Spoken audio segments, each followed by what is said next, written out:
ছিলাম না আল্লাহ, আল্লাহ আমি বলছিলাম না।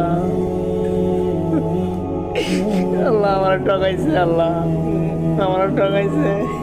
আল্লাহ আমার কোরআন শরীফ দ্বারা কসম কাটাইছিল, আমার কষ্ট দিছে, আল্লাহ আমার দুঃখ দিছে, আমার ঠিক মতন খাইতে দেয় নাই, ঘুমাইতে দেয় নাই, আমার সে কষ্ট দিছে। আল্লাহ এই গভীর রাতে উঠে আমি তোমার কাছে কই, আল্লাহ আমার কষ্ট মুক্ত করে দেও, আমার কষ্ট মুক্ত করে দেও তুমি। আল্লাহ আমার বাঁচাও, আমার চিন্তা থেকে মুক্ত করো।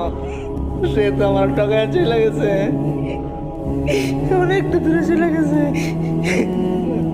আমার তো একটাই দূর ছিল, তো অনেক কথা বলতো, অন্য মানুষের সাথে আমি না করতাম।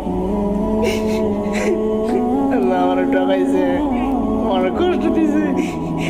আল্লাহ এটা তোমার উপরে দিয়ে দিলাম, তুমি দেখো আল্লাহ, আমি তোমার উপরে ছেড়ে দিলাম সব কিছু।